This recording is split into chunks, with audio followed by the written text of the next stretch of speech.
Welcome back, CNG 132, to our fifth week of the online class. We are halfway through this summer semester. So as we start to, I guess we were winding up through this week, and now we're starting to wind down. Make sure that you are assessing those assignments that did not get turned in, like project. Let's see, we have 1 through 7 done now, or should have 1 through 7 done now. So make sure you go back, redo those labs, or those projects, I should say. Those projects are worth 40% of your grade. Make sure to get those in. Discussions, 20% of your grade, and then the lab simulations, which are another 20%, all coming out to equal at least 80% of your grade. Now that I have reliable, stable internet back, I will start running through and responding a lot quicker to emails. Let's jump into week 5 and see what we're covering. Administrating a secure network and chapter 8, wireless network. I wish I had my phone on me. Actually, we can probably look it up still. Administrating a secure network is basically taking steps on just making the network itself secure, looking at user access controls, making sure only authorized users are on there, reviewing those user access controls by the 3 mandatory access control, discretionary access control, rule-based and role-based. And I believe there is also a new one coming out, and that skips my mind right now, at least what it is. We look at firewalls, switches, smart switches, and how to start to filter traffic on different levels. We look at secure network protocols, FTP, TFTP, SSH, SSL, HTTP, which is the web, HTTPS, which is the secure web. And if you ever look and hear, when you go to websites, it should list HTTPS, but you can also check websites by doing just an HTTP. And see, so right here I have HTTP Newegg. What happens when I hit enter? Where do I go? It should direct you to HTTPS Newegg.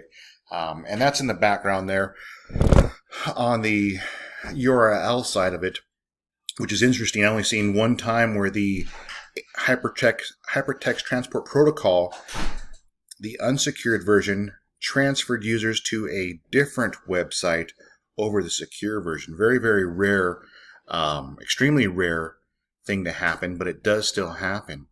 Looking at chapter 8 in the weekly reading, we look at the wireless, and as we go to the wireless network security, we look at, let's see, Bluetooth, Wi-Fi. There are so many different types of wireless transmissions. I mean, near field communications. There's all these wireless protocols around us that require attention. If you do a quick Google on the video of the Jeep getting hijacked or hacked, basically hacked. If you look for the video of the Jeep getting hacked, those attackers, well, it was the guy in the car. Those attackers went through the air pressure valve in the tire to gain control of the system within the car. So that wireless communication between the tire pressure gauge and the car itself was not secure. So that was a security risk. So as you look at the different types of wireless, I do say, I should post this again for extra credit. Download a wireless scanner, and I believe you do that in the lab itself too. Use your computer in the project for chapter 8, but if you use your phone or your tablet as a mobile device to scan some networks and evaluate them around you, go to Store or iTunes and just look for a Wi-Fi scanner. And once again, if I had my phone, I'd show you my Wi-Fi scanners. This is something I use because I check out the network I'm on before I start to conduct business on it or even start to make videos like this on it. If I go to a coffee shop and I hop on it and I can see everyone else's computer. And even if I just selected that Windows do not broadcast my computer, there's still that chance that other people can see my computer and gain access to the files that are in that shared folder. That's just share, that public folder. So different things to look at. I'll grab my phone and make another video this week. I should be returning to Colorado later this week.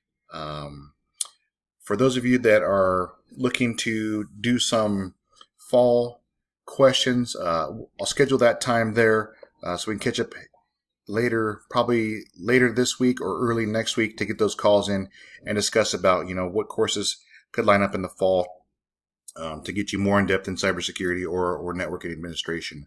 I did see a couple of emails about that. But if you have any questions, reach out to me via email. Go to the Google Hangouts. Once again, that goes directly to my phone. If you have any questions, it just pops up there like a text message. And I can answer you guys if you have any problems at that point. Great start. Keep up the hard work, and I'll talk to you soon.